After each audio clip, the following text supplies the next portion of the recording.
Hello students, आइए ज़रा इस अब इलेक्ट्रोस्टैटिक्स के 1.3 लेक्चर में। ठीक है, इससे पहले हम लोगों ने इलेक्ट्रोस्टैटिक्स का 1.1 लेक्चर कंप्लीट किया, 1.2 और 1.2a, जिसमें कि हमने चार्ज, उससे बेसिस उसकी प्रॉपर्टी, देन हमने क्वालिटेटिव एनालिसिस और क्वेश्चन आंसर, जो कि कुछ एनसीईआरटी और एससी वर्मा पे बेस्ड है। इतनी चीज़ें हमने पिछले 3 लेक्चर्स में कंप्लीट किया था। ये इलेक्ट्रोस्टैटिक्स का लेक्चर नंबर 1.3 है और 1.3a इसका फिर से क्वालिटेटिव एनालिसिस और क्वेश्चन आंसर होगा। तो देखते हैं इस लेक्चर में हम लोग किन टॉपिक्स को कवर करने वाले हैं। इस चैप्टर का नेक्स्ट टॉपिक है कूलम्स लॉ, फिर उसका वेक्टर फॉर्म पढ़ेंगे।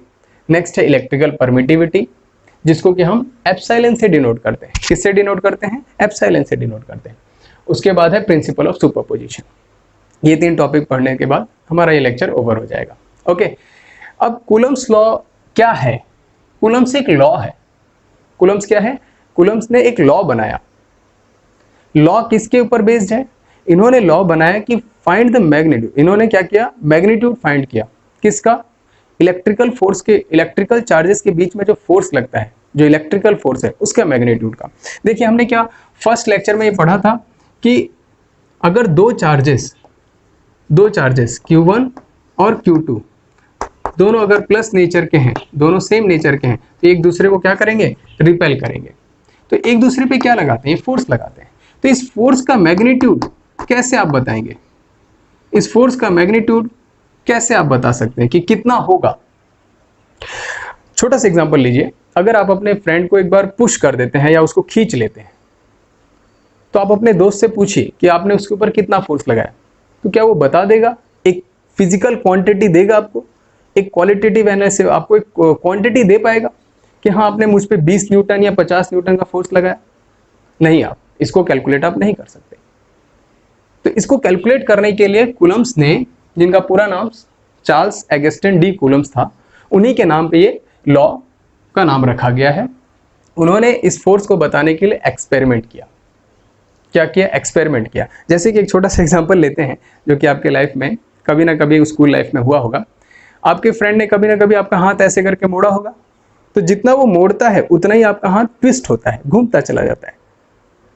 तो अगर बाय द वे ज्यादा पेन हो गया, इसमें ज्यादा दर्द आ गया, तो आप डॉक्टर के पास गए और डॉक्टर ने आपसे लगभग 7-8 हज़ार का खर्च बता दिया। तो 7-8 हज़ार आप अपने वापस दोस्त को जाकर के क्या बताएंगे? तुमने जो फोर्स लगाया वो 8 हज़ार के बराबर आया। हो सकता था और तुम ज्यादा फोर्स लगाते, हाथ टूट जाता तो और ज्यादा रुपए लगते। तो आपने उसको किस वे में बताया?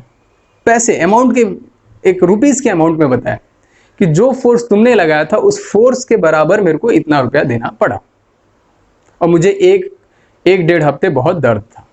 तो इस तरह से आपने उसको बताया। लेकिन कूलम्स ऐसा नहीं करना चाहते थे। कूलम ने क्या कहा कि मैं आपको एक एग्जैक्ट वैल्यू बताता हूं, अगर फोर्स है तो उसको न्यूटन में ही बताऊंगा, वो फोर्स है तो उसको मैं न्यूटन में ही बताऊंगा कि कितने न्यूटन फोर्स इसने इस पे फोर्स लगाया और इसने इस पे लगाया, और क्या क्या चीजें होती हैं। इन्हीं सब चीजों को हम लोग इस लेक्चर में पढ़ेंगे। ओके, तो देखिए, चलिए आइए। तो मैं क्या बोला? कूलम्स ने एक्सपेरिमेंट किया। उस एक्सपेरिमेंट में इन्होंने जो इंस्ट्रूमेंट इस्तेमाल किया था उसका नाम है टॉरसन बैलेंस। क्या नाम है? टॉरसन बैलेंस। इस टॉरसन बैलेंस को एक बार समझ लीजिए। नीचे एक ग्लास चैम्बर है, उसके ऊपर एक ग्लास, सिलेंड्रिकल ग्लास है जो इससे अटैच्ड है और बीच में होल है, और उसके बीच में एक आप देख रहे होंगे फाइबर स्ट्रिंग है। कौन सी स्ट्रिंग है? फाइबर की स्ट्रिंग है। वो इस नॉब से कनेक्टेड है और उस नॉब से एक पॉइंटर कनेक्टेड है। पॉइंटर पोजीशन नंबर P1 पे है और फिर उसके बाद कुछ देर बाद P2 पे चला जाता है। वो कैसे जाता है वो हम देखते हैं। और इसके बीच में क्या बन जाता है? इसके बीच में एक थीटा क्रिएट होता है। क्या क्रिएट होता है? थीटा क्रिएट होता है। ठीक है, तो ये थीटा कैसे बना? जब ये पॉइंटर फर्स्ट टाइम P1 पे था तो P2 पे आया कैसे? देखिए कैसे। इन्होंने इस स्ट्रिंग के साथ एक चार्ज Q1 मान लिया, उसको बैलेंस करने के लिए इधर कुछ मटेरियल लगा दिया। देन इस Q2, इस स्फीयर, छोटे से स्फीयर को पे चार्ज Q1 ले लिया और दूसरे एक होल से इन्होंने एक और चार्ज को इसके सामने लेके गए, जिसको इन्होंने Q2 मान लिया। Q1 और Q2, जैसे ही Q2 नीचे आता है, इसके पास आता है, ये वाला चार्ज इस पे एक फोर्स लगाता है और ये वाला भी चार्ज उस पे उतना फोर्स लगाता है। ये वाला चार्ज भी उस पर उतना ही फोर्स लगाता है।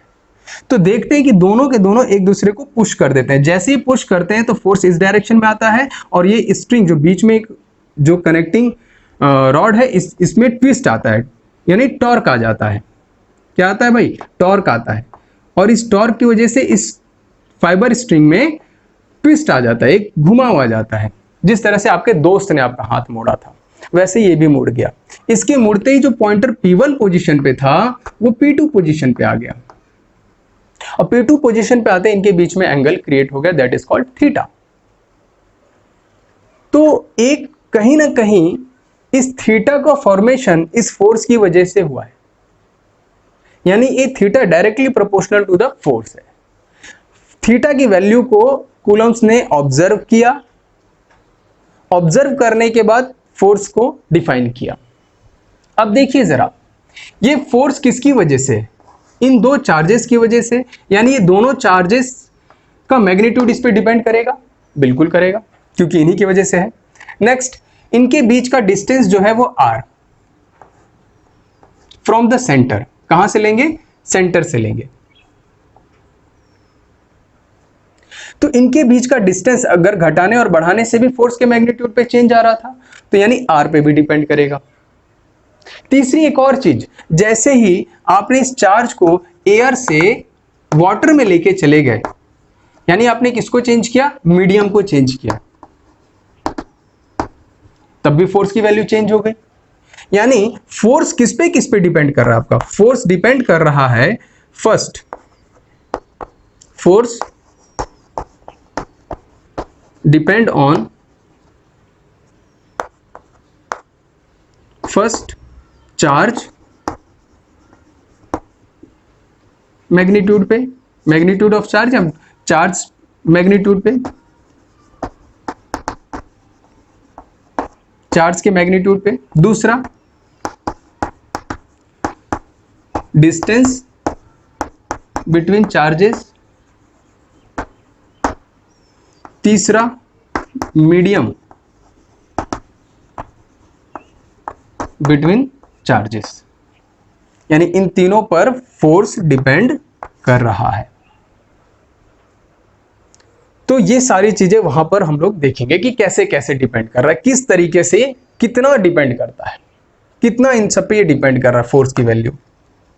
ठीक है, ये फोर्स की वैल्यू कितना डिपेंड कर रहा है इन सब पे, ये हम देखेंगे। ओके, इतना नोट कर लीजिएगा, एक नोट्स बनाते चलिएगा भैया। चलिए देखते हैं। तो यहां पे चार्ज Q1 Q2 जैसे ही आपने सामने आते हैं तो एक फोर्स लगाते हैं, उस फोर्स की वजह से थीटा में चेंज आता है। तो इस थीटा में चेंज आने का कारण, यानी अगर मैं ये कहूं तो एक मैं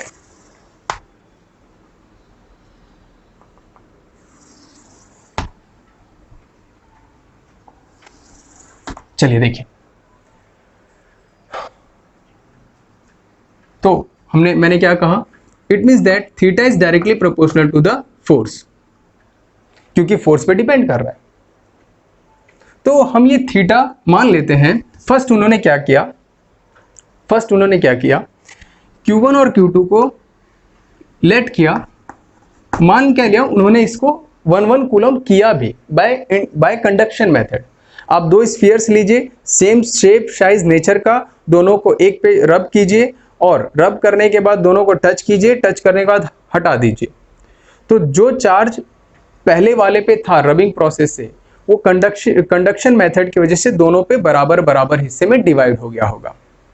तो बराबर यानी इन दोनों पे कितना चार्ज हुआ? बराबर हो गया। तो हम अगर बराबर है तो वो अब अपने हाथ में है कि हम कितना ले लें। तो Q1 को मैंने 1 लिया और Q2 को भी 1 कूलम, तो दोनों पे कितना?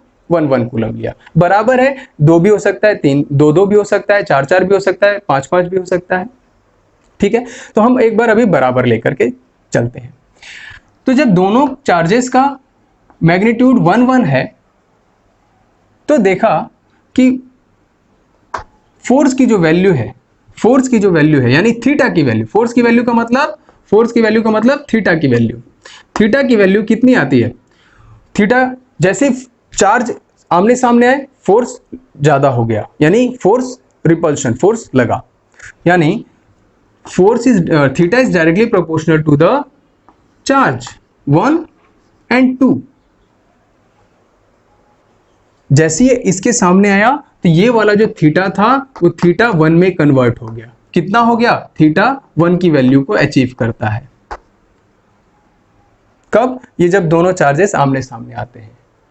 अब रही बात ये कि क्या ये इनके प्लस के डायरेक्टली प्रोपोर्शनल है या क्या इनके प्रोडक्ट के डायरेक्टली प्रोपोर्शनल है,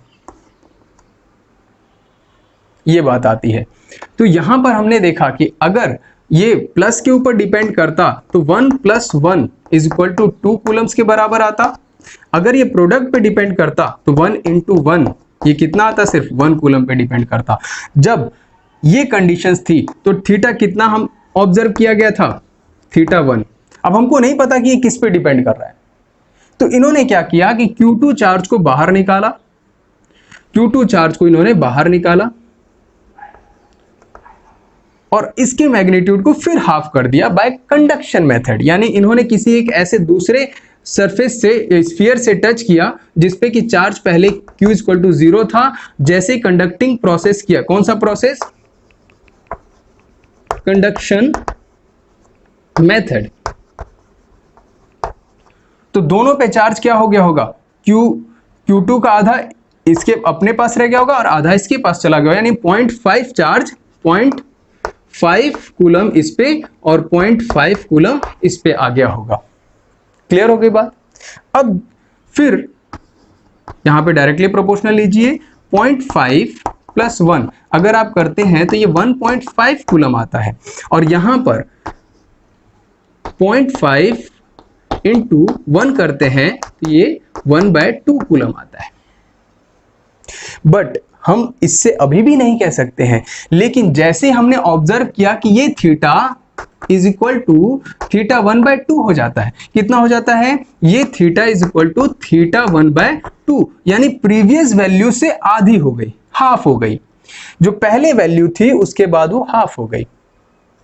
अगर ये हाफ हो गया है तो इसका मतलब जो मैग्नीट्यूड यहां डायरेक्टली प्रोपोर्शनल में है ना, तो जो ये मैग्नीट्यूड होगा उसका भी हाफ होना चाहिए। तो देखिए यहां पे हाफ किस में आ रहा है? प्रोडक्ट ऑफ द चार्जेस में आ रहा है। प्रोडक्ट ऑफ द चार्जेस में आ रहा है, ना कि सम ऑफ द चार्जेस में। यानी ये वाला जो मेथड हुआ, ये वाला मेथड गलत है, ये वाला मेथड सही निकला। इसका मतलब हम क्या कह सकते हैं? Force is directly proportional to the product, क्योंकि फोर्स थीटा के डायरेक्टली प्रोपोर्शनल है। तो जैसे थीटा बदल रहा है, जिस पे जैसे थीटा डिपेंड कर रहा है, वैसे वैसे फोर्स भी डिपेंड कर रहा होगा उन फैक्टर्स पे। तो force is directly proportional to the product of both charges. ये हमारे पहला इक्वेशन यहां से मिल गया। फिर से मैं रिवाइज करा देता हूं। थीटा = थीटा 1 हुआ क्योंकि यहां पे फोर्स लगा, फोर्स की वजह से टॉर्क लगा, टॉर्क की वजह से इसमें ट्विस्ट आया, ट्विस्ट की वजह से यहां पोजीशन में चेंज आया और उसमें एंगल का फॉर्मेशन हुआ। और ये एंगल की वैल्यू थीटा 1 आई कब? जब दोनों फोर्स एक दूसरे के नजदीक आए। इस वक्त ऐसे इस पूरे वक्त आप डिस्टेंस, जो डिस्टेंस इनके बीच का है r, ये वाला जो r डिस्टेंस है इसको कांस्टेंट रखिए। क्या रखिए? कांस्टेंट रखिए। तो थीटा की वैल्यू कितनी आ गई? थीटा 1। ठीक है, तो हम अभी जज नहीं कर पा रहे हैं कि ये दोनों के सम अप की वजह से थीटा 1 आया है कि दोनों के प्रोडक्ट की वजह से थीटा 1 आया है। तो हमने एक और तरीका अपना लिया। क्या तरीका अपनाया? कि मैं एक चार्ज की वैल्यू को हाफ कर देता हूं। हाफ करने का तरीका कंडक्शन मेथड। लेकिन कंडक्शन मेथड में क्या क्या होना चाहिए? मस्ट क्या है? शेप, साइज और नेचर, तीनों सेम होना चाहिए दोनों बॉडीज का। यानी इस बॉडी का शेप और साइज और नेचर क्या होना चाहिए? सेम होना चाहिए। तो अब इसको जैसे ही टच करके हटाएंगे तो दोनों पे चार्ज इक्वल अमाउंट में डिस्ट्रीब्यूट हो जाएगा। क्लियर होगी बात? आगे बढ़ें। तो यहां पर हमको पता चला जैसे इसने हाफ चार्ज हो गया, यहां पे वापस पुट किए एट द सेम डिस्टेंस, दोनों के बीच का डिस्टेंस उतना ही मेंटेन करके। फिर हमने देखा कि इस थीटा की वैल्यू हाफ हो गई। जो पहले इतना एंगल बनाते थे, जो पहले इतना एंगल बनाते थे, इतना एंगल बना था, वो हाफ हो गया। अब ये हाफ तभी हो सकता है जब दोनों के या तो सम अप का हाफ मिल रहा होगा या तो प्रोडक्ट का हाफ मिल रहा होगा, तभी हो सकता है। तो ये क्या देखा हमने कि सम अप तो 1.5 आ रहा है, यानी ये बिल्कुल एग्जैक्ट हाफ तो है नहीं। हाफ कौन है? प्रोडक्ट ऑफ चार्जेस है। तो यहां पर क्या देखा हमने कि प्रोडक्ट ऑफ चार्जेस पे फोर्स डिपेंड करता है, फर्स्ट ये मिला। नेक्स्ट हमने क्या डिस्कस किया था, किस पे? तो चार्ज का पता चल गया, force directly proportional to the multiplication of charge. दूसरा अब हमारे पास है डिस्टेंस। दूसरा क्या है? डिस्टेंस। डिस्टेंस में आप क्या करेंगे, दोनों चार्ज के वैल्यूज को कांस्टेंट कर देंगे, यानी value of Q1 is equal to Q2 is equal to 1 coulomb ले लीजिए, बस। क्लियर होगी बात? इसको आप फिक्स कर लीजिए। तो अब यहां पर देखिए, जब आपने R इक्वल टू 1 यूनिट लिया, कितना लिया?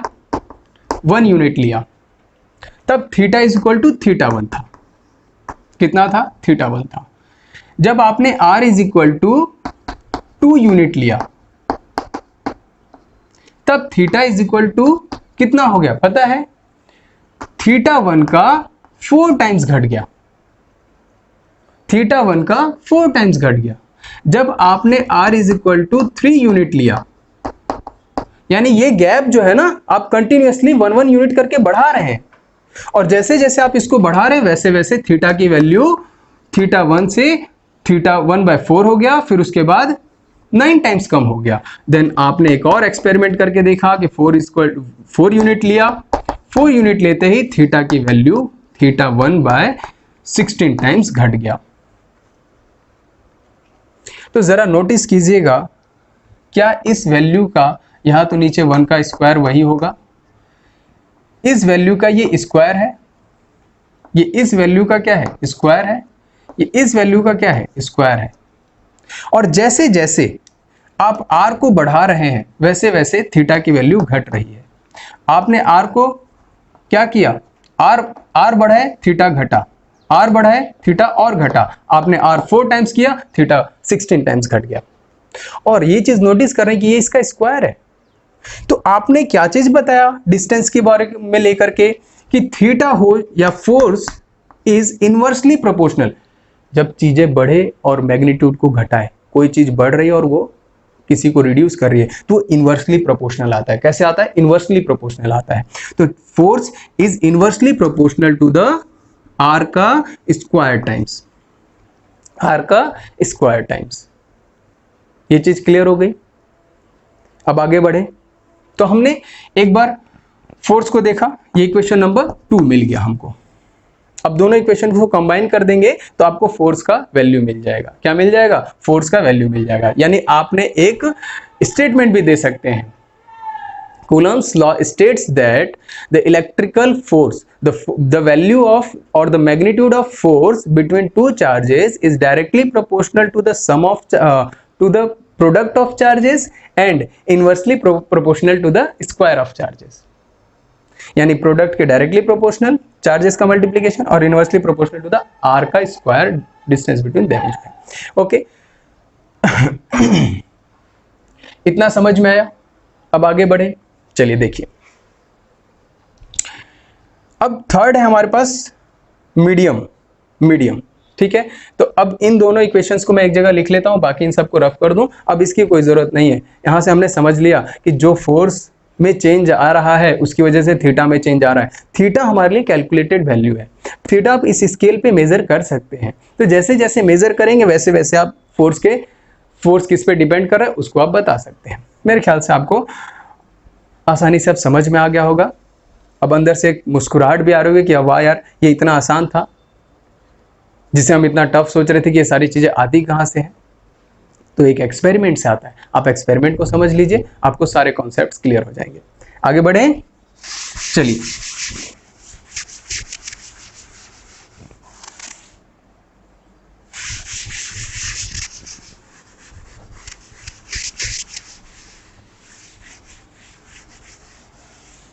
थर्ड है अपने पास मीडियम।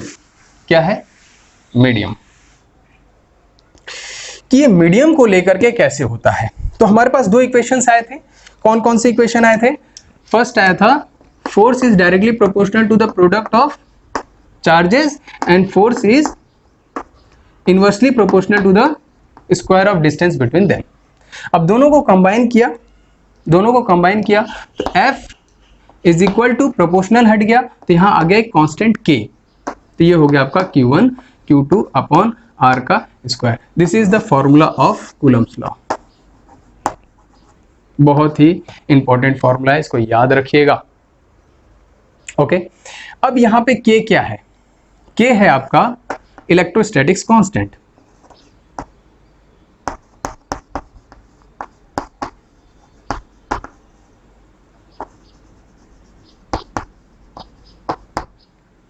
वो एक्सपेरिमेंट हमने कहां किया था? एयर या वैक्यूम में किया था. तो ये कांस्टेंट वैल्यू किसके लिए है? ये कांस्टेंट वैल्यू एयर और वैक्यूम के लिए है.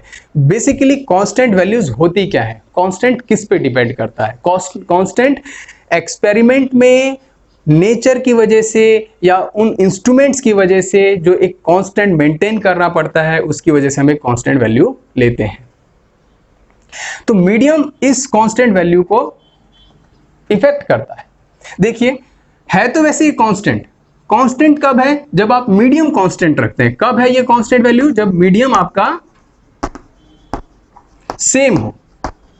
पूरे ऑब्जर्वेशन के लिए, पूरे एक्सपेरिमेंट के लिए, पूरे क्वेश्चन के लिए अगर मीडियम सेम है तो ये कांस्टेंट वैल्यू भी सेम होगी. जैसे कि ये कांस्टेंट वैल्यू मैं जो लिख रहा हूं वो एयर के लिए है. किसके लिए है? एयर के लिए है. और इसकी वैल्यू क्या है? K equal to 9 into 10 to the power 9 values निकली थी, जो कि अब अगर हम इसका ऐसा यूनिट लें तो क्या हो जाएगा? न्यूटन मीटर का स्क्वायर, और कूलम्स नीचे आ जाएगा कूलम पर स्क्वायर. ये कैसे हमने फाइंड किया? ये ऐसे फाइंड किया. K is equal to F R का स्क्वायर अपॉन Q1 Q2. तो ये क्या हो गया? न्यूटन मीटर स्क्वायर पर कूलम स्क्वायर हो गया. तो ये K का ऐसा यूनिट हो गया. अब इसका डायमेंशनल फॉर्मूला अगर कोई पूछे तो आप बता सकते हैं, MLT इंटू L का स्क्वायर अपॉन, ये कूलम है. कूलम का हमने क्या बताया था कि कूलम का Q is equal to IT से आता है. किससे आता है? क्योंकि Q एक फंडामेंटल क्वांटिटी नहीं है. Q को फंडामेंटल क्वांटिटी में नहीं रखा गया है क्योंकि Q मेजर करना पॉसिबल नहीं है. करंट को मेजर कर सकते हैं by instrument of ampere. Ammeter से आप करंट मेजर कर सकते हैं. तो करंट मेजरेबल है, इसलिए करंट को हमने फंडामेंटल क्वांटिटी में रखा है. और जिसका डायमेंशनल फॉर्मूला क्या है? A, और टाइम का क्या है? T. इसका Q का डायमेंशनल फॉर्मूला क्या हो गया? AT. तो C के लिए क्या लिखेंगे? C के लिए हम लिखेंगे AT का स्क्वायर. अब इसको आप ऊपर ले जाइए, M L की पावर 3 T की पावर 1 है, और T की पावर -2 और A की पावर -1.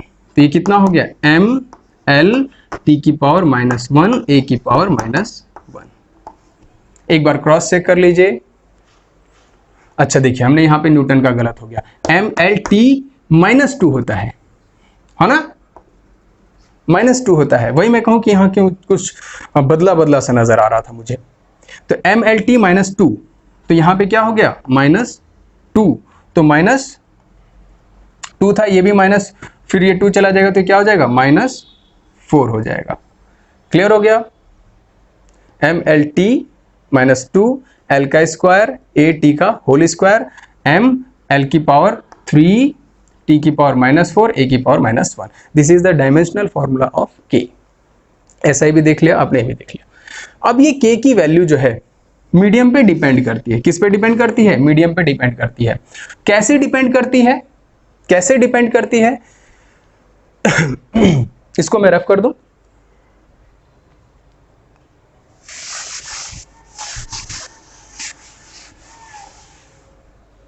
कैसे डिपेंड करती है? देखिए जरा.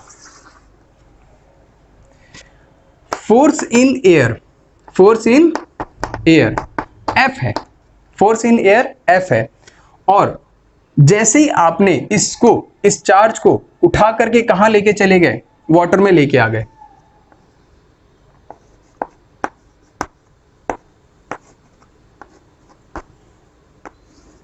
जितना R उधर था उतना ही R इधर भी है.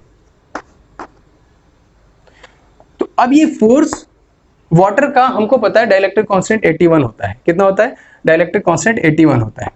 तो ये फोर्स जो वैल्यू है ये प्रीवियस वैल्यू का, ये एफ डैश जो है वो प्रीवियस वैल्यू का 81 टाइम्स कम हो गया। यानी वाटर में रखते ही इस फोर्स की वैल्यू 81 टाइम्स कम, 80 टाइम्स कम। इसका मतलब अब हमने ये इस सिस्टम को कहां रखा है? इस सिस्टम को रखा है वाटर में, यानी H2O में। ठीक है, ऐसे करके मैं इसमें कुछ वाटर्स बना भी देता हूं ना, जिससे आपको लगे कि हाँ सही में वाटर में है ना, नहीं तो आप मानने को तैयार नहीं रहेंगे। चलिए देखिए तो वाटर की वजह से अब ये वाला जो फोर्स है वो कितना टाइम्स पहले वाली वैल्यू से 81 टाइम्स घट गया। यानी जो पहले F था वो इतने टाइम्स घट गया मीडियम की वजह से। यानी ये वाला जो कांस्टेंट वैल्यू है ये क्या हो गया? ये कम हो गया। अगर ये कम हुआ होगा तो फोर्स भी क्या हो गया होगा? कम हो गया होगा। तो ये कैसे कम हुआ? यानी ये भी डिपेंड करता है किस पे? 1/4 पाई एप्सिलॉन पे, जिसे कि हम आगे चल करके क्या बोलते हैं? Electrical permittivity. Epsilon is what? इसको हम क्या प्रोनाउंस करते हैं? Epsilon.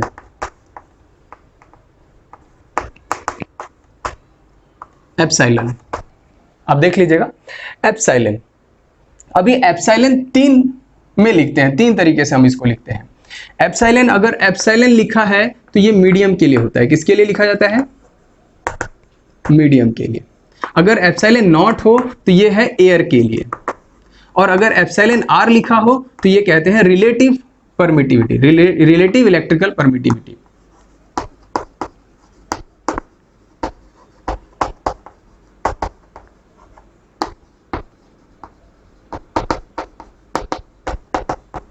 Permittivity, relative electrical permittivity. अब ये इलेक्ट्रिकल परमिटिविटी होती क्या है? Electrical permittivity is the property और characteristics of the medium due to which it reduce the value of force with respect to air। तो फोर्स का मैग्नीट्यूड इतना घट गया कारण मीडियम है। और मीडियम का कौन सा कैरेक्टर, कौन सी प्रॉपर्टी? वह प्रॉपर्टी जिसकी वजह से सिर्फ और सिर्फ इलेक्ट्रिकल फोर्स को कम हो, इलेक्ट्रिकल फोर्स का मैग्नीट्यूड कम हो। यहां पर चार्ज के मैग्नीट्यूड पे कोई फर्क नहीं पड़ेगा, इनके बीच के डिस्टेंस में कोई फर्क नहीं पड़ेगा। चार्ज जिस बॉडी पे है उसके मास पे भी फर्क नहीं पड़ेगा। तो सिर्फ ये मीडियम का वह प्रॉपर्टी, मीडियम का वह प्रॉपर्टी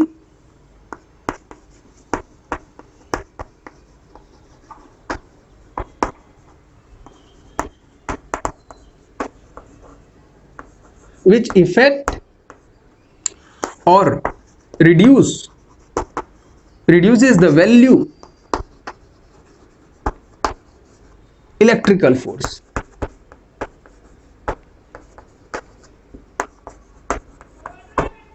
यानी सिर्फ और सिर्फ दोज प्रॉपर्टी विच इफेक्ट और reduces the value of electrical force, electrical force. Okay, तो उस प्रॉपर्टी का क्या नाम देते हैं? उस प्रॉपर्टी का नाम देते हैं परमिटिविटी, इलेक्ट्रिकल परमिटिविटी।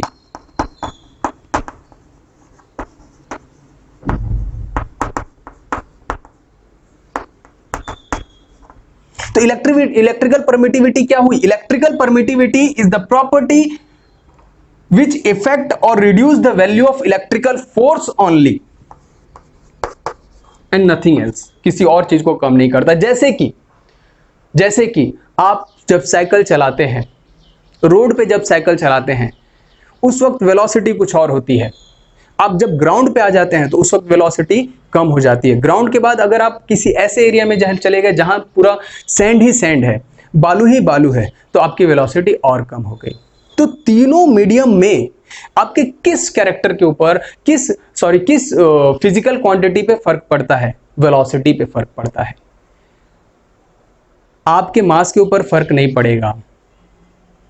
क्लियर हो गई बात? यानी आपके किसी और फिजिकल क्वांटिटी पे कोई फर्क नहीं पड़ेगा, आपके सिर्फ और सिर्फ वेलोसिटी का जो फिजिकल क्वांटिटी है उस पे फर्क पड़ेगा और किसी पे फर्क नहीं पड़ेगा। सेम उसी तरीके से electrical permittivity is the property और character due to which it affects and reduce the value of electrical force only. क्या समझ में आया? ये चीज बहुत टफ मानते हैं बच्चे कि यार हमें ये समझ में क्यों आता है, ये इलेक्ट्रिकल परमिटिविटी होता क्या है। लेकिन अब अंदर अगर एक मुस्कुराहट आ गई होगी तो जरूर समझ में आ गया होगा। अंदर एक हंसी आ गई होगी ना कि यार वाह, समझ में आ गया, ये वाकई अभी तक क्या था लेकिन अब मजा आ गया। अगर मजा आ गया तो फिर आगे बढ़े। चलिए देखिए, those property which affect the electrical force. अब देखिए, तो यहां पर एयर लिया था हमने, यहां पर क्या लिया था? एयर लिया था। तो ये कांस्टेंट वैल्यू किसके लिए है? एयर के लिए है। अगर एयर के लिए है तो एयर सबसे कम वैल्यू फोर्स की वैल्यू को कम करता है, तो ये वैल्यू क्या हुई? मैक्सिमम हुई, मैक्सिमम हुई। तो ये वाली वैल्यू जो एयर की होगी epsilon not, epsilon not is what? Electrical permittivity. तो इस वैल्यू को निकालिए। इस वैल्यू को आप कैसे फाइंड करेंगे? ऐसे फाइंड करेंगे। के की वैल्यू है 9 into 10 to the power 9 is equal to 1/4 pi into 1 epsilon not. तो एप्सिलॉन नॉट क्या हो जाएगा आपका? एप्सिलॉन नॉट हो जाएगा आपका 9 into 10 to the power 9 into 4। ये नीचे था, ऊपर चला गया, ये ऊपर आ जाएगा। नहीं देखिए, थोड़ा सा मिस्टेक हो गया भाई, आप लोग देखिए जरा। एप्सिलॉन नॉट ऊपर चला जाएगा, ये नीचे आ जाएगा। तो 1/4 into 3.14 into 9 into 10 to the power 9। जब आप इसको सॉल्व करेंगे तो आपको वैल्यू मिलेगी 8.85 इंटू 10 टू द पावर -12। अब जो भी इसका ऐसा यूनिट है ठीक यहां पलट जाएगा, क्योंकि ये इसके इनवर्स है। किसके? ये एप्सिलॉन नॉट इसके के इनवर्स। देखिए, ये एप्सिलॉन नॉट इसके के इनवर्स है। तो जो इसका ऐसा यूनिट होगा उसको ठीक आप पलट करके लिख दीजिए, कोई गलत नहीं होगा। तो सी का स्क्वायर पर न्यूटन पर मीटर स्क्वायर। अब इसका डायमेंशनल फॉर्मूला आपको निकालना है। एप्सिलॉन नॉट का डायमेंशनल फॉर्मूला आपको निकालना है। It's your home work. छोड़ दे, निकाल लेंगे। नहीं निकालेंगे तो नेक्स्ट लेक्चर में मैं आपको फाइंड करके फिर से निकाल करके दिखा दूंगा, लेकिन कुछ अपने आप से भी करना शुरू कीजिए। ओके, चलिए आगे बढ़े। चलिए ठीक है, देखते हैं। तो अब हमारे पास इलेक्ट्रिकल परमिटिविटी भी पता चल गया, इलेक्ट्रिकल परमिटिविटी का सबसे बेसिक डेफिनेशन भी पता चल गया। अब आप इस डेफिनेशन को अपने तरीके से मोल्ड कर सकते हैं, इसको बहुत स्मार्ट बना लीजिए। अगर आपके पास इंग्लिश पावर है तो आप उसको और अच्छे से एक्सप्लेन करने का कर सकते हैं। ठीक है, अब देखिए जरा, तो ये रिलेटिव, सर अभी ये फिर ये टर्म क्या है? रिलेटिव इलेक्ट्रिकल परमिटिविटी क्या है? तो ये वाली जो वैल्यू हुई एयर के लिए एप्सिलॉन नॉट, ये सबसे क्या होगी? ये सबसे मिनिमम वैल्यू होगी। क्या होगी? सबसे मिनिमम वैल्यू होगी, क्योंकि एप्सिलॉन नॉट किसके लिए है? एयर के लिए। जैसे ही ये एप्सिलॉन की जगह, एप्सिलॉन नॉट की जगह आप एप्सिलॉन लिखेंगे, चाहे आप इसको ये भी लिख सकते हैं एप्सिलॉन एम।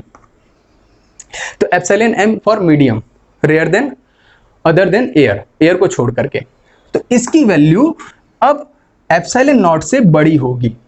क्या होगी? बड़ी होगी। क्यों बड़ी होगी? क्योंकि ये जब बढ़ेगा तो ये वैल्यू घटेगी, ये वैल्यू घटेगी तो फोर्स भी घटेगा। तभी तो यहां से पता चला ना कि मीडियम में जब रखा था तो फोर्स घट गया था। फोर्स घटा होगा, इसका मतलब कांस्टेंट वैल्यू घटी थी। मीडियम की वजह से घटा है तो कांस्टेंट वैल्यू घटी थी। कांस्टेंट घटा है, इसका मतलब उसकी इलेक्ट्रिकल परमिटिविटी एयर से ज्यादा है। यानी एयर से इलेक्ट्रिकल परमिटिविटी किसी की कम नहीं होती है। यानी electrical permittivity of air is minimum than other ones, और इसके बाद जितने भी होंगे उन सब का ज्यादा वैल्यू आएगा। ओके, अब हम इनमें आपस में एक रिलेशन बनाएंगे, देखेंगे कैसे रिलेशन बनता है, कैसे होता है, उसको भी देखते हैं। चलिए इतना आप नोट कर लीजिए। 2 टॉपिक्स हमारे कंप्लीट हो गए भैया, देखते रहिएगा, सब कंप्लीट हो जाएगा, आप वहीं पे रहेंगे फिर आप भी आगे बढ़िए। ओके, चलिए आगे बढ़े, इसको रफ कर दें, इसको अभी रखते हैं यहां, हम इसको रफ कर देते हैं। मैं इसको रफ कर रहा हूं।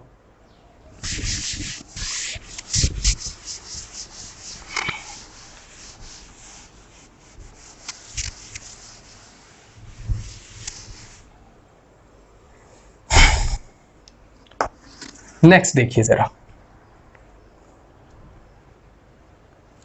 हमने क्या बोला था कि F से मीडियम की वजह से पुराने F में जो कि एयर में था वो 180 टाइम्स घट गया वाटर में जाने की वजह से। यानी force in air is equal to F divided by force in medium. Medium कौन सा? H2O। तो ये फोर्स की वैल्यू कितनी हो गई? इस फोर्स का 180 टाइम्स कम हो गया। तो ये जो वैल्यू आई, ये तो फोर्स से फोर्स कट गया, तो ये क्या बचा? सिर्फ 81। तो ये कांस्टेंट वैल्यू क्या है? ये कांस्टेंट है। ये कांस्टेंट वैल्यू किसका है? H2O, वाटर का है। किसका है? वाटर का है, विथ रिस्पेक्ट टू एयर, यानी एयर के रिस्पेक्ट में। तो ये जो वैल्यू है, अब इसको जरा यहां पे एक फॉर्मूला रखिए। क्या रखा था हमने? के की जगह क्या रखेंगे? 1/4 pi epsilon not into Q1 Q2 upon R का square divided by 1/4 pi epsilon not Q1 Q2 upon R का स्क्वायर। ये सेम है, कट जाएगा, ये भी सेम है, कट जाएगा। यहाँ क्या था? F अपॉन F बाय 81 था। ये F से F कट गया, ये मैग्नीट्यूड होगा, कुछ मैग्नीट्यूड होगा, वो कट गया।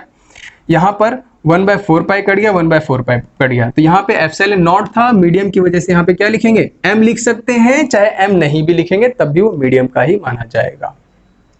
मैं M लिख दे रहा हूं। तो देखिए सब कट पीट करके यहाँ कितना हो गया? 81 हो गया, और ये एप्सिलॉन M ऊपर चला जाएगा, एप्सिलॉन नॉट नीचे आ जाएगा। तो epsilon M upon epsilon not is equal to 81 times, यानी epsilon M is equal to 81 times of epsilon not.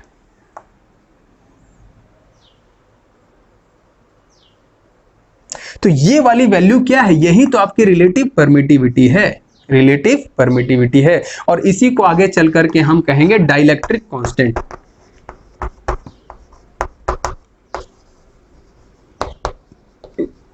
अब आप क्या बोलेंगे कि सर अभी तो बड़े मुश्किल से इलेक्ट्रिकल परमिटिविटी समझे ही थे, अब आपने रिलेटिव इलेक्ट्रिकल परमिटिविटी को डाइलेक्ट्रिक कांस्टेंट बोल दिया, अब फिर इसको समझना पड़ेगा। नहीं, इसका डेफिनेशन क्या है? इसका डेफिनेशन कहां से मिला आपको?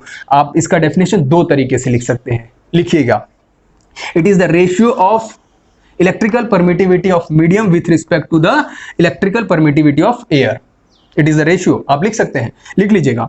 नेक्स्ट, इसका एक और डेफिनेशन बन सकता है, when the force in air is divide by force in medium we get dielectric constant of the medium. या ऐसे लिख लीजिए, the ratio of force in air with respect to medium, the ratio of force with respect to air in with respect to medium is known as dielectric constant of the medium. तो ये क्या है?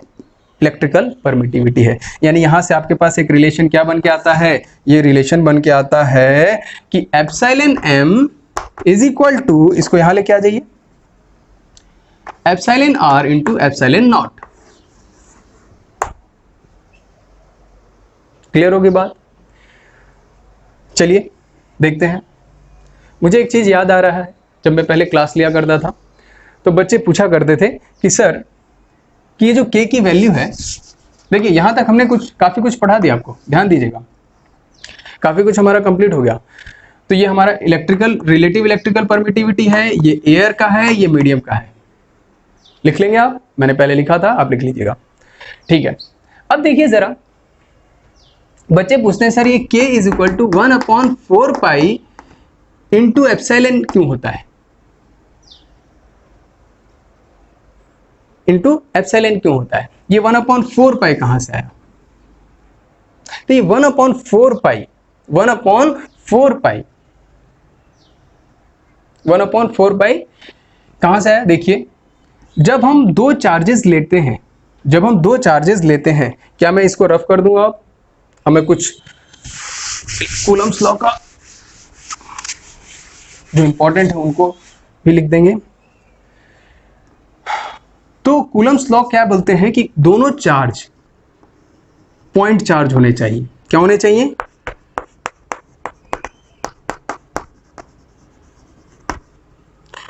जो force होगा act along, force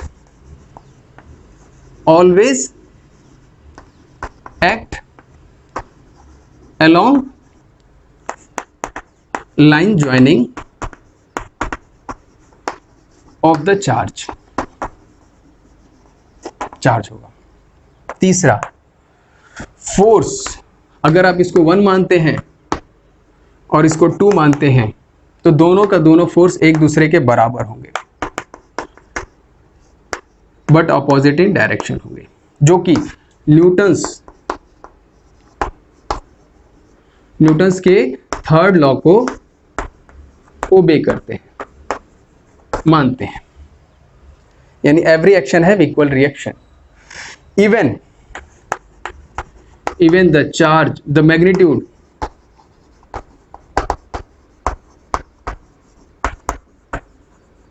charge is not same. यानी charge का जो magnitude है Q1 और Q2 का मैग्नीट्यूड चेंज नहीं भी होगा, डिफरेंट होगा, तब भी फोर्स की वैल्यू क्या होगी? दोनों में सेम होगा, दोनों का फोर्स का वैल्यू सेम होगा। क्योंकि जो 1 मिनट, इन दोनों, देखिए मैं जो कहना चाह रहा हूं फिर से सुनिएगा, यानी ये वाला जो फोर्स का मैग्नीट्यूड है इस फोर्स के मैग्नीट्यूड से के बराबर होगा। Even magnitude of charge is not equal, magnitude of charge बराबर नहीं होगा, तब भी ये दोनों एक दूसरे के बराबर होंगे, क्योंकि दोनों चार्ज का प्रोडक्ट हम लेते हैं। दोनों चार्ज का क्या लेते हैं? प्रोडक्ट लेते हैं। अलग अलग से कोई इक्वेशन नहीं बनता दोनों चार्जेस के लिए, दोनों का एक ही इक्वेशन में मल्टीप्लीकेशन होता है। तो कोई कितना भी बड़ा छोटा हो, मल्टीप्लीकेशन होकर के एक ही मिलेगा। ओके, अब बच्चे पूछते हैं कि सर ये क्या होता है? क्योंकि जब हमने पॉइंट चार्ज लिया तो पॉइंट चार्ज एक स्फीयर की तरह बिहेव करता है। एक पॉइंट चार्ज कैसा होता है? एक स्फीयर की तरह होता है। तो स्फीयर में देखिए, एक स्फीयर ये है और एक स्फीयर ये है। तो एक स्फीयर के पास टोटल एंगल कितना होता है? टोटल एंगल कितना होता है? 4 पाई होता है। टोटल एंगल 4 पाई होता है। अब जरा इन दोनों फेसेस को आप आपस में टच करके देखिए, तो ये पूरा टच हो रहा है। इस फेस के पास कितना एंगल है?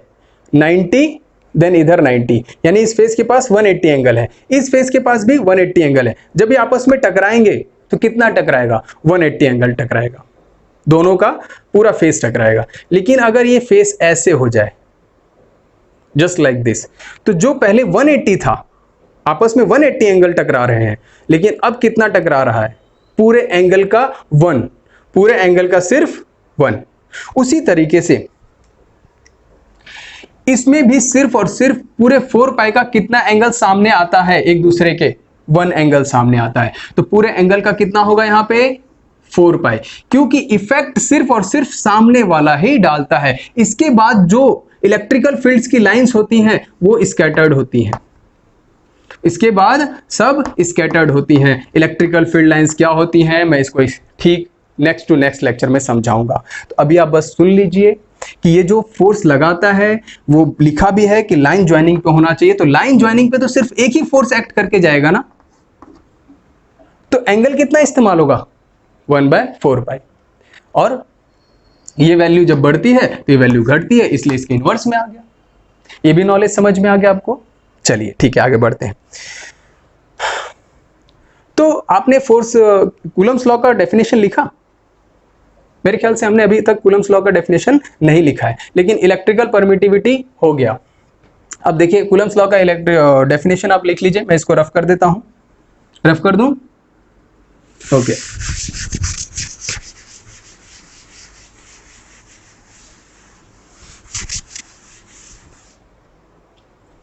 तो कूलम्स लॉ का डेफिनेशन क्या है? कूलम्स लॉ का डेफिनेशन है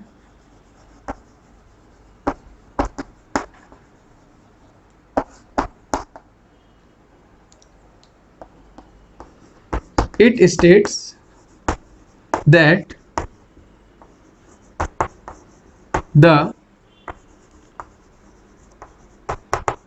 magnitude of the electrical force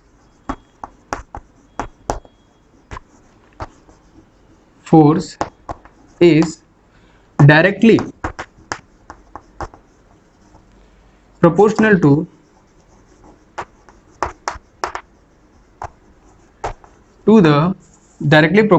the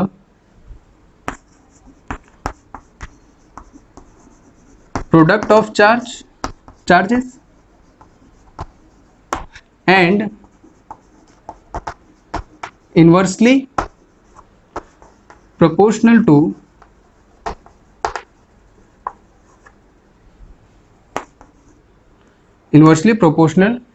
the square of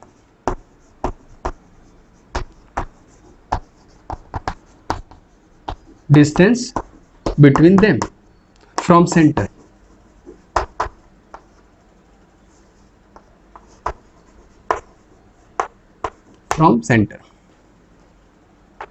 ये हो गया आपका कूलम्स लॉ का डेफिनेशन। क्लियर हो गया? ओके, चलिए अब आगे बढ़े। अब कूलम्स लॉ का हमको वेक्टर फॉर्म चाहिए। क्या चाहिए? वेक्टर फॉर्म चाहिए। एक बार फिर से देख लीजिएगा भाई। ओके, मैं रफ कर रहा हूं। अब वेक्टर फॉर्म समझने जा रहे हैं।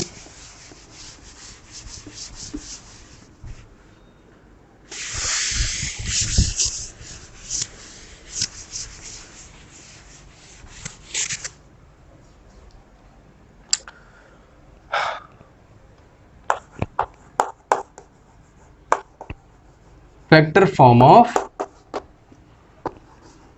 Coulomb's law. मैंने CL लिख दिया, कोई दिक्कत तो नहीं, चलेगा? ठीक है। Vector form of Coulomb's law. देखिए कूलम्स लॉ में क्या था? Force is equal to K Q1 Q2 upon R का स्क्वायर। फोर्स आपको पता है कि वेक्टर क्वांटिटी है, और यहां पे चार्ज कैसी क्वांटिटी है? स्केलर क्वांटिटी है, और K तो कांस्टेंट है, कांस्टेंट है। R क्या है? R आपका स्केलर भी हो सकता है और वेक्टर भी हो सकता है। अगर डिस्टेंस के फॉर्म में है तो स्केलर है, अगर वो डिस्प्लेसमेंट हुआ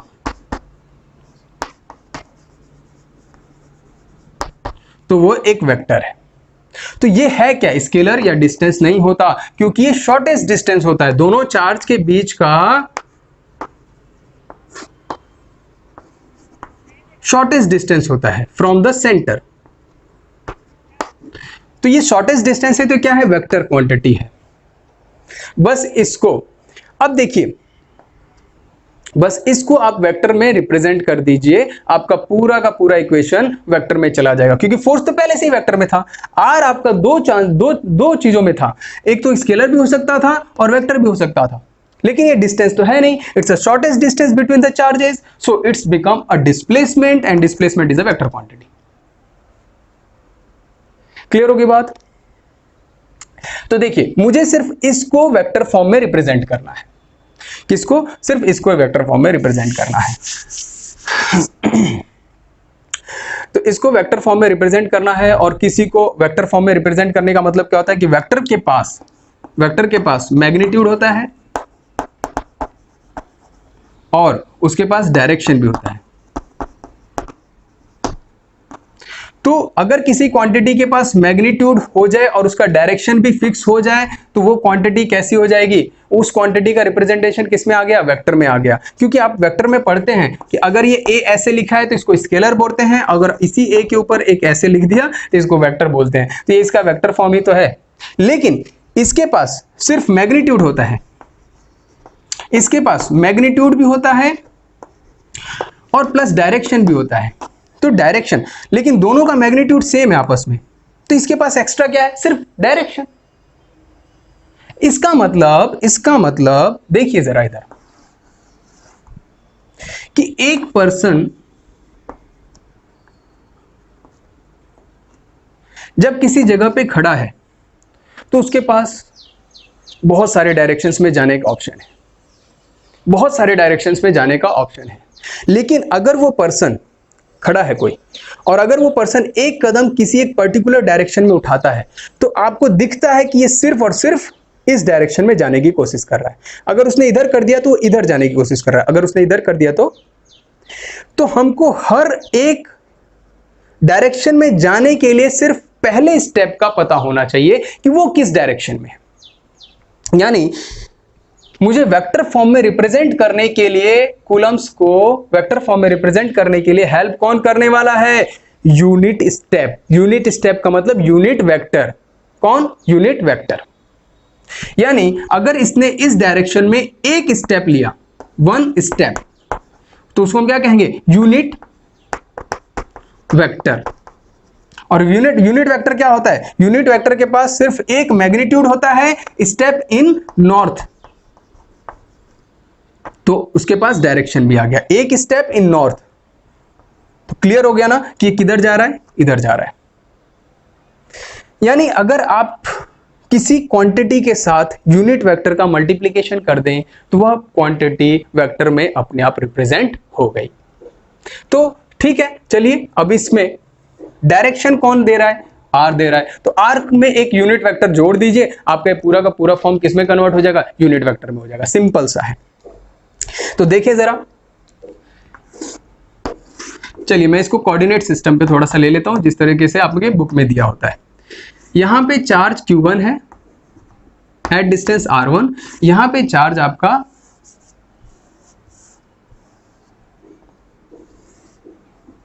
Q2 एट डिस्टेंस R2। इसके बीच का जो शॉर्टेस्ट डिस्टेंस है वो क्या होगा? R12 होगा, जो कि R2 माइनस R1 होता है, और या R21 होगा, जो कि क्या होता है? R1 माइनस R2 होता है। ये डिस्प्लेसमेंट वेक्टर है ना, एक ऐसा है डिस्प्लेसमेंट वेक्टर है। अब ये Q1 इस पे फोर्स लगा रहा है इन दिस डायरेक्शन, Q2 इस पे फोर्स लगा रहा है इन दिस डायरेक्शन। तो ये फोर्स कौन लगा रहा है?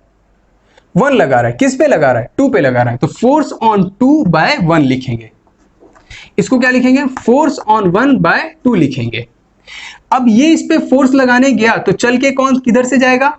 इस पे जाएगा। एक्चुअली चल के नहीं जाता है, मैं समझाने के लिए इस्तेमाल कर रहा हूं कि ये इधर की तरफ जा रहा है, तो 1 से 2, देखिए 1 से 2, जब ये इधर की तरफ आएगा तो 2 से 1, तो हम क्या लिखेंगे? F12।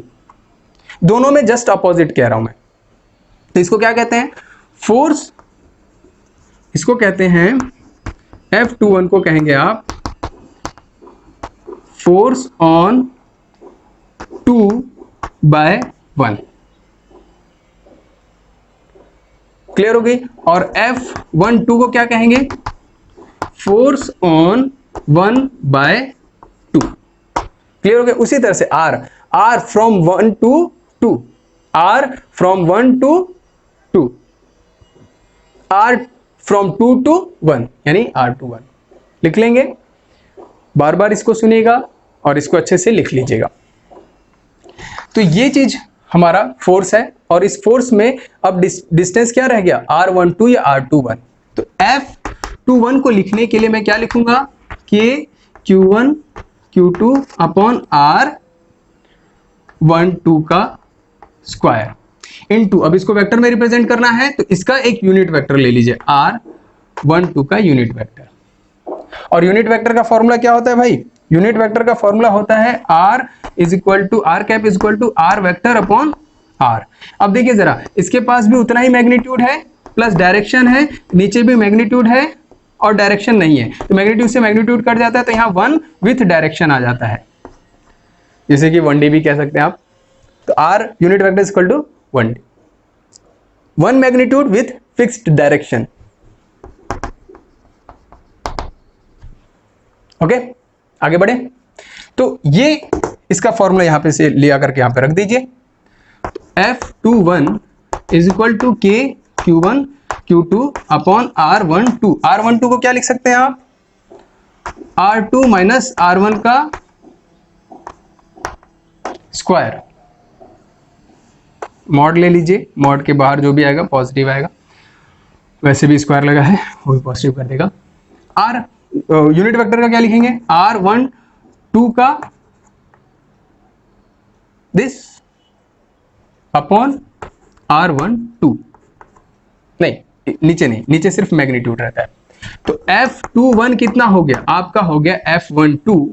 R12 को आप फिर क्या लिख सकते हैं? इसको लिख सकते हैं ऐसे, तो K Q1 Q2 R12 upon R21 minus R1 का Q। क्या हो गया? Q। R2 माइनस R1, इसको भी आप वैसे ही लिख सकते हैं। कैसे लिख सकते हैं? R2 minus R1, R2 minus R1। ये आपका है वेक्टर फॉर्म में लिख दिया। अब देखिए ये फोर्स इस फोर्स के बराबर आता है। कितना आता है? क्योंकि यहां देखिए जितना R12 है उतना ही R21 भी तो है। तो ये क्या कहना चाह रहा है?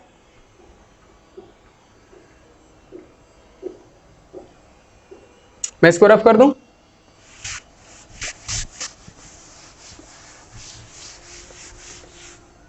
ये कहना चाह रहा है कि जितना R12 है उतना ही R21 भी तो है, बट अपोजिट इन डायरेक्शन। तो F12 is equal to minus of F21 भी होगा। यहां 21 लिख लीजिए, यहां 12 लिख लीजिए। क्लियर हो गई बात? तो देखिए न्यूटन थर्ड लॉ को ओबे करता है कि नहीं करता है? बिल्कुल करता है। और ये आपका है वेक्टर फॉर्म में रिप्रेजेंटेशन। अगर आप चाहें तो इस फॉर्मूले को यहीं से ऐसे लिख सकते हैं। क्लियर होगी बात? आगे बढ़े। लास्ट टॉपिक क्या है भाई? अच्छा देखिए कुछ छूट तो नहीं ना रहा है।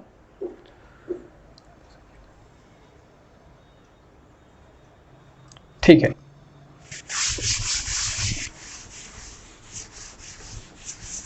लास्ट है principle of superposition. Principle of superposition last topic पे आ गए भैया। Principle of superposition. इससे पहले हम थोड़ी सी एक बात को समझते हैं, फोर्स के नेचर को इन सराउंडिंग नेचर में। सराउंडिंग में देखते हैं कि फोर्स जब चार्जेस बहुत सारे आमने सामने होते हैं तो किस तरह से बिहेव करते हैं। ठीक है ना?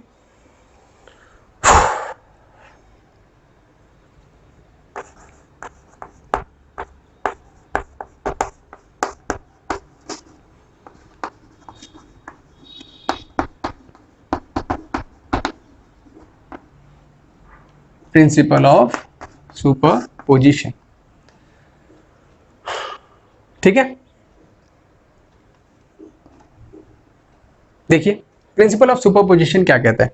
प्रिंसिपल ऑफ सुपरपोजिशन से पहले हम एक चीज समझते हैं, फोर्स के नेचर को इन द नेचर या इन द सराउंडिंग। जब एक चार्ज Q1 यहां पे होता है और इसके ठीक सामने Q2 है और दोनों सेम नेचर के हैं, तो ये इसको पुश कर रहा है, यानी इसको मार रहा है, इसको भगाने की कोशिश कर रहा है। तो कुछ मैग्नीट्यूड, किस मैग्नीट्यूड से? F21 से। लेकिन यहां चार्ज Q3 आ जाता है, इसी फील्ड में कोई लेके आ जाता है, जिसकी वजह से इसकी इससे भी दुश्मनी है, तो ये इसको भी मारता है F31 से, यानी फोर्स ऑन 3/2, फोर्स ऑन 1। तो इसके आ जाने से क्या इसके मैग्नीट्यूड में घट जाएगा, बढ़ जाएगा, या कांस्टेंट रहेगा? तो प्रैक्टिकली क्या होता है, ना तो ये घटता है ना तो ये बढ़ता है, ये सिर्फ कांस्टेंट रहता है। जितना ये लगा रहा है उतना ही इधर के मैग्नीट्यूड में इधर भी वही रहता है, यानी ये दोनों पे कोई फर्क नहीं पड़ता इसके आ जाने से। अब ये मत सोचिएगा कि सर ये आ गया तो इसको धक्का देगा तो इसकी ताकत कम हो जाएगी, इसकी ताकत कम हो जाएगी तो ये उसको कम फोर्स लगाएगा, और जैसे ही वो कम फोर्स लगाएगा तो इधर का भी फोर्स कम हो जाएगा। ऐसा नहीं होता। जब एक टाइम अगर 12 बजे आप एक जगह खड़े हों, अगर आप किसी प्लेस में अपने जहां रहते हैं उस जगह पे आप घर के बाहर खड़े हो जाइए या अपने छत पे खड़े हो जाइए, जितनी धूप आपको लग रही है सन की वजह से, क्या उतने ही धूप दूसरा बंदा अगर अपने छत पे आता है तो उसको भी लगेगी? क्या उसके आ जाने से आपके ऊपर सन की जो धूप लग रही है, जो हीट आप महसूस करें, वो कम महसूस करेंगे क्या? नहीं। क्लियर होगी बात? इसका मतलब उसके आ जाने की वजह से आप पे जितना सन इफेक्ट डाल रहा है उतना ही रहेगा। अब ये चीज पता है कब होता है? जब जब जो चीज इफेक्ट डालता है ना उसके पास अपना फील्ड हो। क्या हो? फील्ड हो। तो फील्ड चारों तरफ एक बराबर डिस्ट्रीब्यूट होता चला जाता है। क्लियर होगी बात? इसका मतलब इस चार्ज के पास अपना कोई ना कोई फील्ड होगा। क्या होगा? फील्ड होगा। इस तरीके से। तो जब ये इस फील्ड में यहां पे है तो उतना फोर्स लगा रहा है। अगर ये उससे सेम उतने ही दूरी पे, जितनी दूरी पे है उतने ही दूरी पे ये भी आ गया तो इस फील्ड पे यहां पे भी है ना, तो जितना मैग्नीट्यूड इस फील्ड का यहां पे उतना ही फील्ड का मैग्नीट्यूड यहां पे भी है और उतना ही फोर्स ये इसको भी लगा देगा। तो यानी इसके आने से इसके फोर्स पे कोई चेंज नहीं होगा। इस बात को कहीं लिख लो भैया, बहुत इंपॉर्टेंट है। ठीक है? There is no change in the force between on the value of on the Q2 due to coming of Q3। Q3 के आ जाने से Q2 पे फोर्स का मैग्नीट्यूड पे कोई के वैल्यू पे कोई चेंज नहीं आता। इसको आपने देख लिया। अब देखिए प्रिंसिपल ऑफ सुपरपोजिशन क्या कहता है। प्रिंसिपल ऑफ सुपरपोजिशन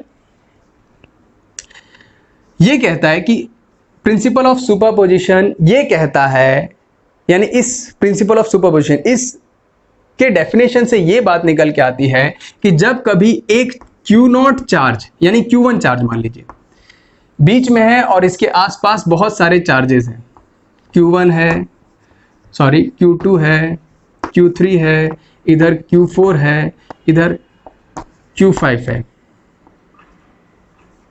ठीक है? तो इन सब की वजह से इस पे एक फोर्स लग रहा होगा।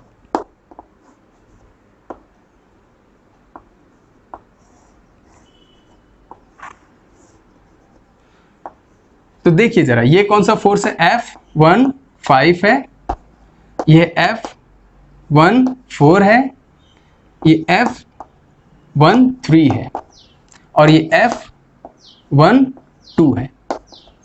तो इस पे जो नेट फोर्स लग रहा है ना, इस पे जो नेट फोर्स लग रहा है यानी F नेट, वो कितना लग रहा है वो प्रिंसिपल ऑफ सुपरपोजिशन बताता है। क्या बताता है? ये बताता है कि जो नेट फोर्स होगा वो सभी चार्जेस की वजह से फोर्स का वेक्टर सम होगा।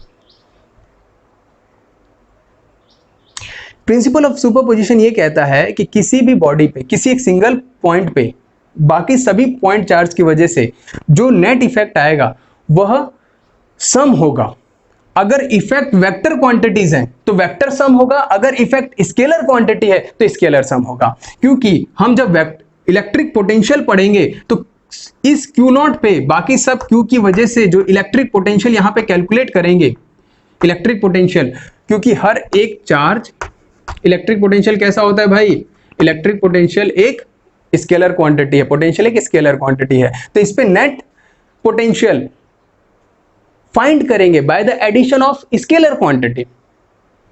इस पे नेट फोर्स फाइंड करेंगे by the addition of vector quantity, क्योंकि इसके ऊपर जो नेट इफेक्ट आ रहा है वो एक फोर्स है और फोर्स एक वेक्टर क्वांटिटी होती है। इस पे जो नेट इफेक्ट आ रहा है वो एक पोटेंशियल है, पोटेंशियल एक स्केलर क्वांटिटी है। तो प्रिंसिपल ऑफ सुपरपोजिशन का क्या मतलब है? प्रिंसिपल ऑफ सुपरपोजिशन का मतलब ये है कि net value effect on a single point due to multiple points is the sum, सिर्फ सम करना है। अगर इफेक्ट वेक्टर क्वांटिटी का है तो वेक्टर सम, अगर इफेक्ट स्केलर क्वांटिटी का है तो स्केलर सम। तो यहां पर क्या आएगा? एफ नेट यानी F net,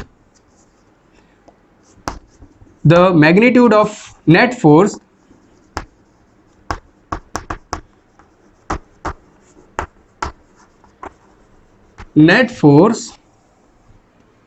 on Q1 due to multiple charges is the total sum by vector addition